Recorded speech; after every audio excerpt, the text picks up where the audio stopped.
Hello and welcome to the next Fireside chat in our series of Building Trust White Papers. I'm Alan Ogilvie from Friend MTS and with me is Chris Cooke. Yeah, hello there. My name is Chris Cooke. I'm the founder and MD of a company called CMU, and we help people to navigate and understand music, media, content, digital stuff, and intellectual property. And I've been putting together these white papers under the Building Trust banner. And as we begin this second conversation, I mean, Alan, why don't you start by just talking us through the specific topic of this second white paper and why we decided to make that the focus of this edition? Okay, so this time, we understood that harmful content has become a big talking point in both the media and political communities and continues to grab headlines. The corporate reputation of social media and user-generated content platforms is increasingly dependent on how platforms deal with harmful content. Meanwhile, the law is set to change in the UK and EU, increasing liabilities of platforms, though the approaches being taken are slightly different. Meanwhile, in the US, there are multiple proposals now in Congress. And for this debate to be productive, we need to better understand what is meant by harmful content, what kinds of harmful content lawmakers are specifically focused on. We also need to better understand what the expectations are of politicians, advertisers, and users, and what challenges those expectations create, both technical challenges and policy challenges. So, Chris, you've been digging deep on this. What do we even mean by harmful content? Yeah, we ought to begin with a definition, oughtn't we? So when harmful content is being discussed, certainly in political circles, I guess the first thing to say is what it's not referring to. And generally speaking, when we've had debates around harmful content or online harms, whether that's in the UK, the EU, the US, amongst politicians, I guess the first thing to say is they're generally not talking about commercial harms or economic harms. So usually they're not specifically talking about things like copyright infringement or when user data gets leaked or hacked. Obviously, those things do cause great harm, and there are plenty of legal debates and legal reforms in that domain as well. But generally, when we talk about harmful content in this context, we mean content which causes harm to individuals, to individual users of the internet. Although even then we could do with defining that a little bit more narrowly, because that covers quite a wide range of content as well. So in the white paper, we began by saying, okay, what are the different categories of content that can cause harm to individuals? And we identified things like offensive content and unlawful content and abusive content and misleading content. And for us, those are the four key categories that together sit under this banner of harmful content. So can you just take us through those in a bit more detail? Yeah, okay. So I'll give you a quick summary of how we define each of these actually in the white paper. So let's go through each of them in turn, starting with offensive content, which I mean is simply content that offends certain groups of people. So it would include content of a sexual or violent nature, content that includes certain words or language that some people find offensive. It might even include controversial political opinions, content that mocks specific people or small groups of people, particularly if it is mocking or criticizing people based on things like their race or nationality or religion or sexuality or gender or so on. So I think that's the kind of content that we're putting under the banner of offensive. Then we have unlawful. And under unlawful content, we're talking about the kinds of content that it's actually illegal to create and or distribute.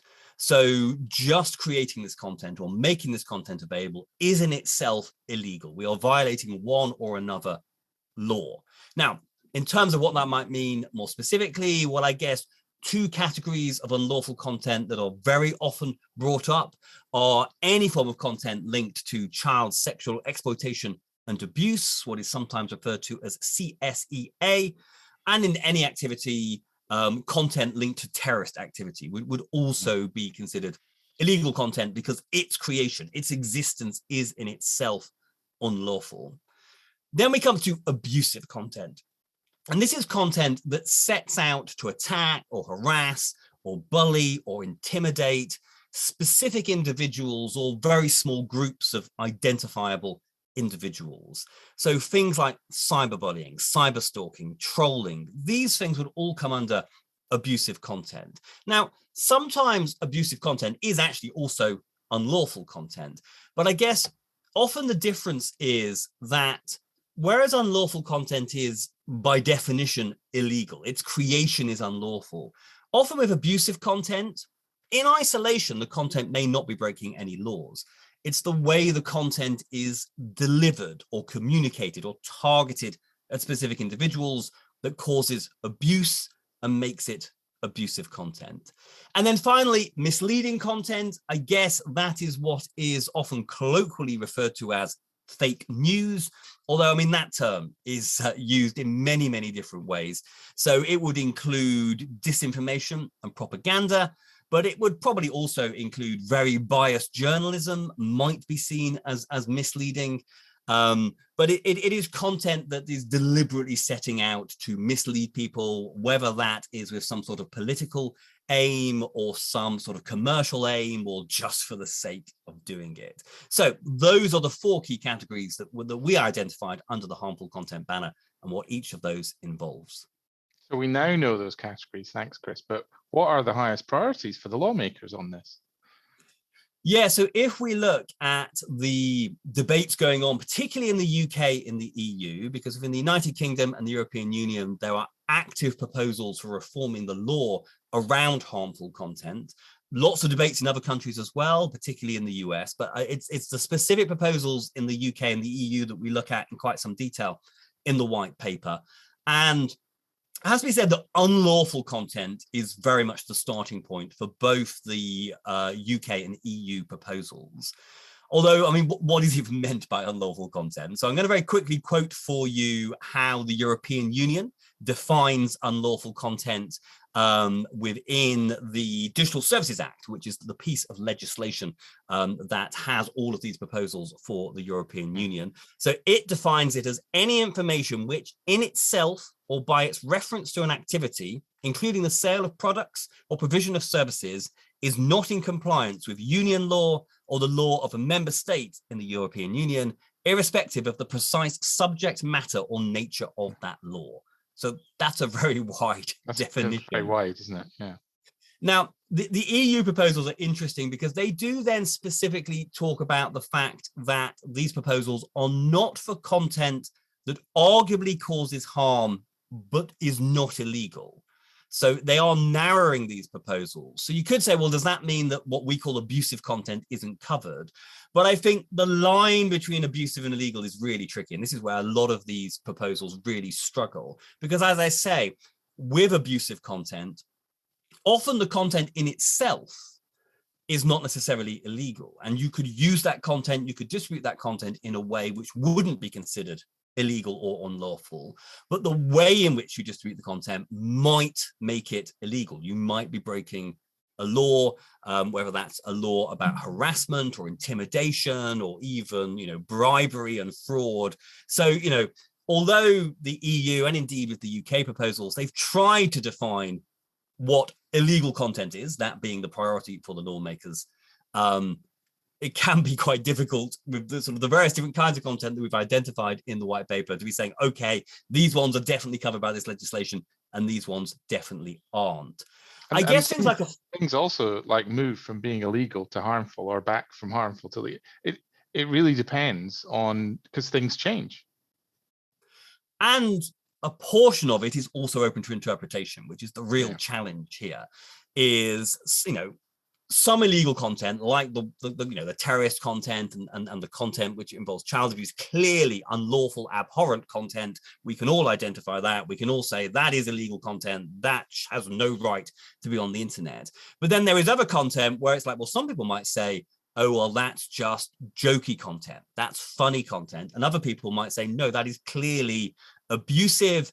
Is it abusive in a way that breaks the law? Maybe it is, maybe it isn't. So there are an awful lot of grey lines in this debate that we're trying to navigate. And that's one of the challenges. I would say of the other categories that we talked about earlier, offensive content is not really in the remit here. Misleading content, certainly the UK legislation talks a little bit about misleading content and seeking to do something about that. But I say for lawmakers, definitely unlawful content with a little bit of abusive content is the priority. That said, obviously for platforms, That's another thing we talk about in the white paper. The concern isn't just the new laws that might come online in the UK and the EU and elsewhere. There's also commercial pressures here. And I think, interestingly, when we come to commercial pressures, that's when things like offensive content very much do come into the conversation. There are plenty of brands and advertisers who don't want their commercial messages. Yes, obviously, they don't want it next to unlawful content. They don't want it next to abusive content, but they also don't want it next to what somebody, or at least large groups of people, might consider to be offensive content. So within the political community, it's legal content. And then we're into the debate of, well, when is abusive content illegal and when isn't it? But the bigger picture is that, yeah, offensive content, misleading content is also very much in there. Okay, so platforms have new obligations. So what can you tell us a bit about what those are? I guess both UK and EU, I say these are where we actually have proposals which are going through the lawmaking process as we speak, and are being scrutinized by parliamentarians and being lobbied on. And I guess the core new obligations that are going to be in both of those new laws are about having systems in place so that when this content is identified by third parties, that there's a really clear process that those third parties can go through in terms of alerting a platform to the existence of that content. And then the platform has obligations once they have been alerted to remove it. So I guess there are parallels there with the copyright safe harbor that our first white paper was about. So the general principle is that the liabilities of digital platforms are restricted, and they can't be held liable for this content until they're put on notice. And I guess what both the UK and the EU proposals are trying to do is to get more clarity, both just generally across the industry and from each specific platform, as to what is the process for alerting a platform to this content, and then the process that will then happen to remove the content. Particularly with the EU proposals, there's talk about having experts who can alert a platform to harmful content, and that maybe their alerts have to be dealt with more seriously and quicker than other alerts. And then there's a whole load about being obligated to say to the world, this is our system, these are the timelines, this is how you can get content removed. And then the flip side of that is transparency and systems in terms of how the creators of that content, if they believe that their content isn't harmful, can appeal. So there are some parallels with the sort of the reforms of the copyright safe harbor, putting some obligations on platforms to remove content once they are aware of it, and in essence increasing the obligations so that they have to be more transparent in terms of how that process works, and probably deal with complaints quicker. There's also obligations. I mean, some people are talking about platforms have an obligation to make sure the content doesn't actually get up there. So, which is a much more complicated thing to get. That brings us to the filtering obligation. And this is where the UK and the EU are taking a slightly different approach. So in the main, in the EU, the idea that platforms should be actively filtering for content and spotting content is not part of the proposals. And indeed, the starting point in the Digital Services Act, because it also means censorship, that word that people hate a lot of the time. And there are concerns about bearing in mind that we're talking about quite a wide range of digital platforms here, whereas obviously with the copyright safe harbor that we covered in the first white paper, it was specifically about user upload platforms, whereas a lot of this will apply to lots of different sorts of platforms. And so then, yes, I mean, in addition to the whole censorship free speech side of this, you've also got the privacy side of, having to go into content that may otherwise be, secured in some way. So filters are always very controversial. In the UK, there are proposals that for the most clear-cut categories of unlawful content, so that's the terrorist activity content involving child abuse, those which are clearly illegal. So the term used in the original draft of the Digital Services Act is that certain specific platforms may be required to use accredited technology to identify that unlawful content and to swiftly take it down. So yes, the other side of this is, do we put filtering obligations onto these platforms? And that is very much part of the conversation in the UK. Yeah. So, we've got one set of obligations, but are they the same to be applied for all platforms, all the audiences and all the content? No, and I suppose this is where some common sense has been applied in terms of both the UK and the EU proposals, in that different obligations apply. So first of all, in terms of platforms, both the UK and the EU are distinguishing between the really big platforms and then everybody else. And the obligations on the really big platforms will be more significant than the smaller platforms. So I mean, and in a way that's common sense. Obviously, there is always the concern that if we're not careful, these new obligations, even having systems in place to respond to alerts of harmful content, let alone filtering, will just be too ambitious for smaller startup businesses. So yes, the distinction is made between the big platforms, which will cover all the usual suspects, and smaller platforms, and there are more and sometimes significantly more obligations for the bigger platforms. Distinctions are also made in a way for the sort of the different categories of content and what the systems are and how quickly content needs to be removed. And there's also a distinction between content being accessed by children and content being accessed by everybody else. So for example, under the UK proposals, the big platforms, what they're calling category 1 platforms, will have to be having systems in place to remove content that could be harming everybody. Whereas for other platforms, a lot of the obligations are around where children might be interacting with or being exposed to content. So yes, distinctions are being made between different sorts of platforms, different sorts of content, and then a distinction is also being made between platform and content that might be accessed by children versus everybody else. And you mentioned the EU and UK a lot there. You haven't really talked about the US stuff. Is it that they're not as advanced in those discussions, or are there actually those discussions in some of those proposals as well? Yeah, so I suppose in the context of the US, a lot of this hones in on so-called Section 230, that being the piece of American law that currently restricts the liability of digital platforms in this domain. There have been some limitations to Section 230 already over the years, but there are various proposals in Congress at the moment, currently as separate pieces of proposed legislation, which would either rewrite Section 230 or would basically increase obligations around certain sorts of content. So the sort of the wider exclusion of liability that Section 230 provides would not necessarily apply to all sorts of content.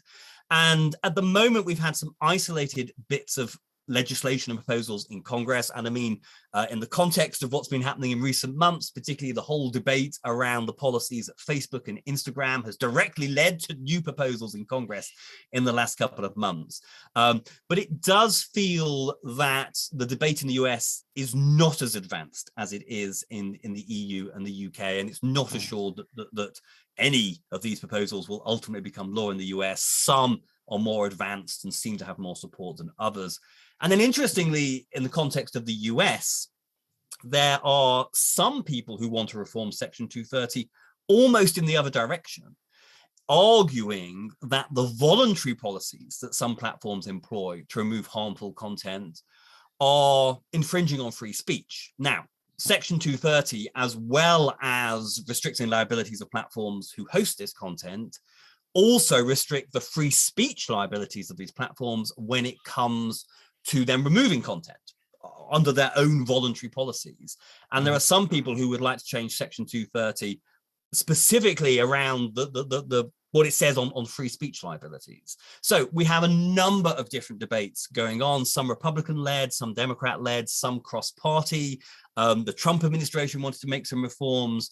It doesn't feel like it's as big a priority for the Biden administration, although Joe Biden has been critical of Section 230 in the past. So there are lots of different debates ongoing within the US. But I guess one of the reasons why we begin in the white paper, starting with UK EU, is that we do have these wide-ranging pieces of legislation which are currently going through the system and which could well become law within the next 12 months. So it does feel EU, UK is definitely further on. So I think that's clear, I think. So what about the campaigners and critics of these things? What do they say? Yeah, it has to be said that nobody's happy with these proposals, whichever side you're coming at. Yeah. Everybody is very critical. So some people say that these measures simply don't go far enough in terms of tackling harmful content. So some people would say don't go far enough in terms of the kinds of content that are covered. Some would say that they don't go far enough in putting enough obligation and responsibility onto the platforms. Some people would like to see more filtering. Some people would like to see no filtering. Then there are other campaigners who raise the free speech concerns that, what about freedom of expression? Could these systems be open to abuse, or even if not actively open to abuse? I mean, I think lots of people have had content caught up with the filters on social media and user upload platforms, which are there with good motives, but which aren't necessarily super precise. And so content is getting removed, which is clearly artistic content. It's not offensive, it's not abusive, but it has sometimes been caught up. And so there are concerns that by putting all of this into law, that we could be attacking free speech. Some free people speech have raised... also leads to the censorship discussion as well, and people get concerned also about who is looking after this. Do you let the tech company itself, the platform itself, manage its own sort of content that's uploaded?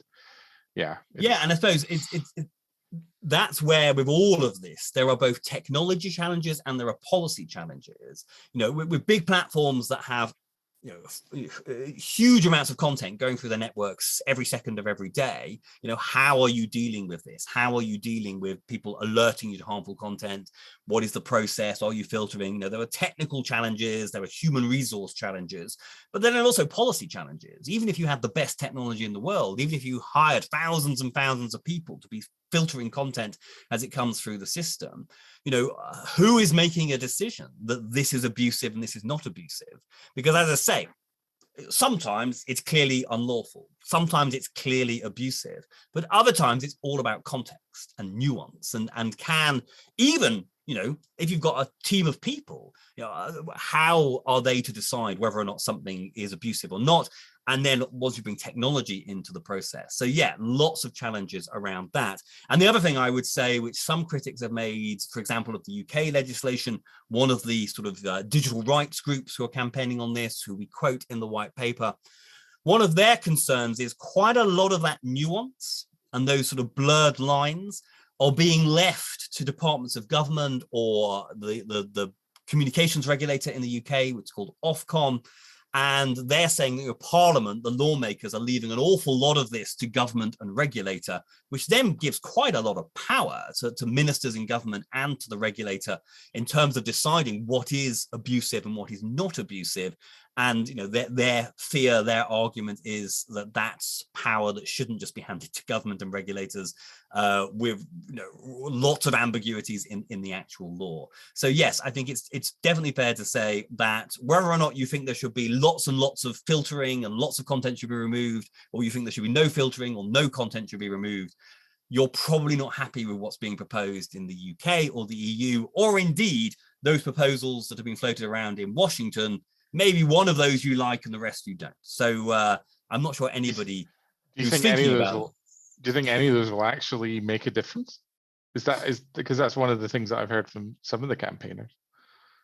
And again, coming from both sides, the people who want there to be much more regulation of the platforms and abusive content are saying we're just not going far enough, we're not covering enough sorts of content, we're leaving too many grey areas.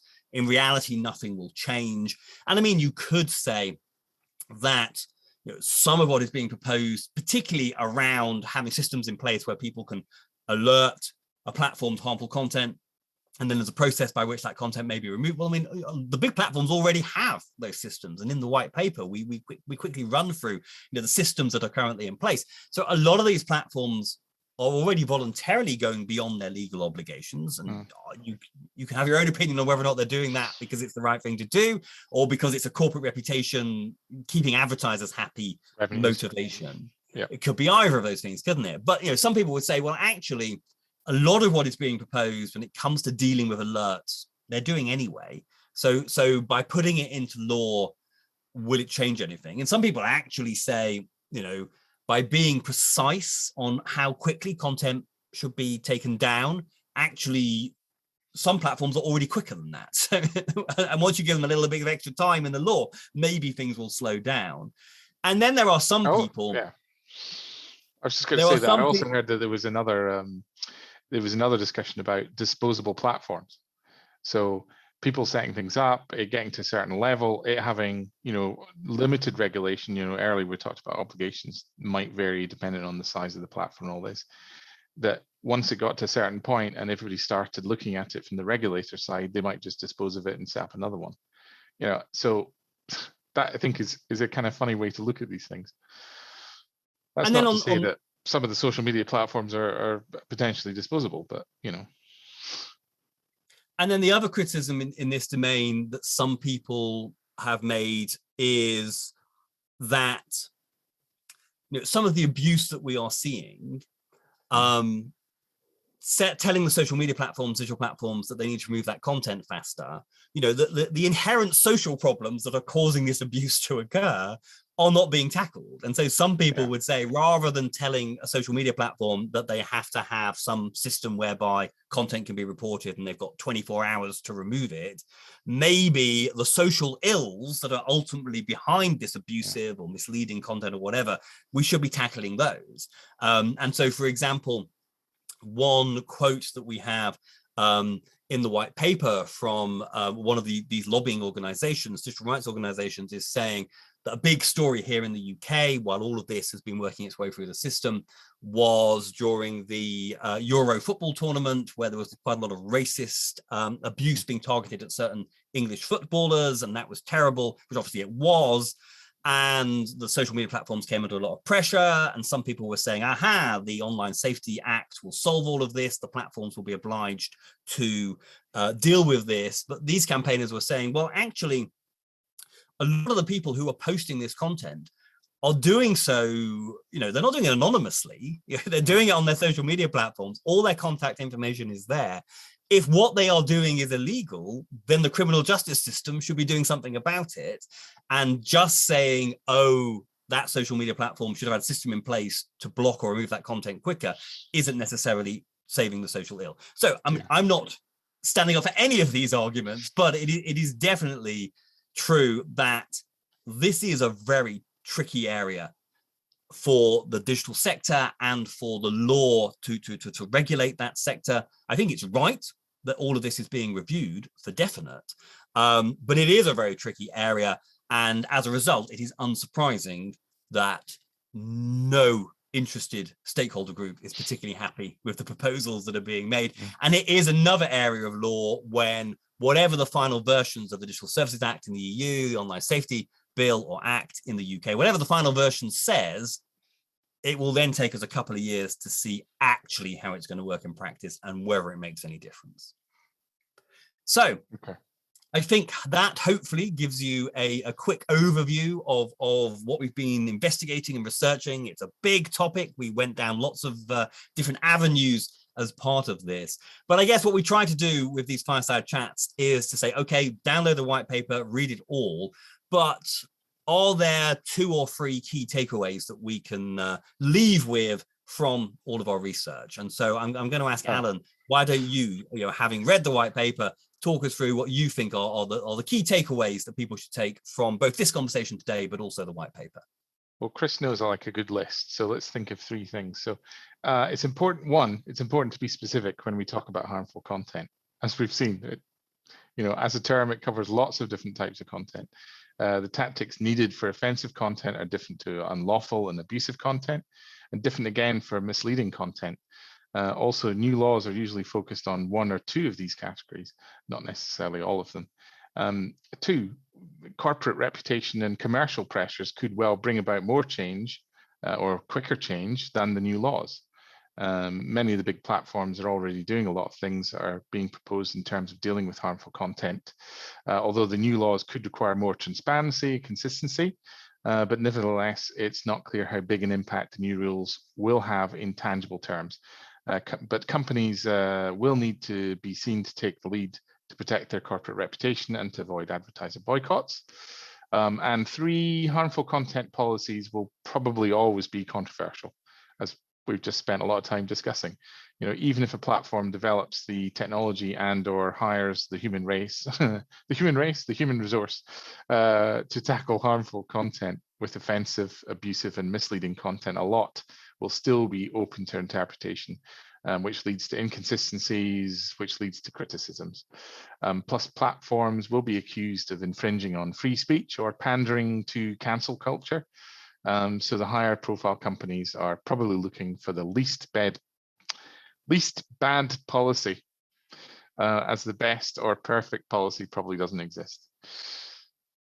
So despite that little reality check at the end there, I mean, obviously anybody operating in this space, any size of digital platform, or, you know, organizations which campaign on these issues, and indeed everybody in the wider content business, I mean, being aware of all the different strands of this debate, the proposals, both, you know, the new obligations that may exist in law, but also, you know, best practice, and whether that's best practice in terms of technology or it's best practice in terms of policies, being on top of all of this, you know, is really important. And it can be confusing because there are so many different strands to this debate. And quite often when people sit down to talk about harmful content, the three people around the table are all talking about a different strand, and therefore the debate gets very confusing. So what we've really tried to do in this white paper up front at the start is to say, okay, there are different kinds of harmful content. The debates around each category are different. There are different proposals, and those proposals are different for different categories of content, different platforms, etc., etc.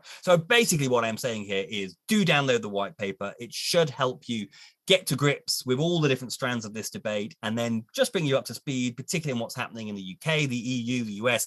This is a fast changing area because these are active legislative proposals which are working their way through the system, but we'll give you the basics in the white paper.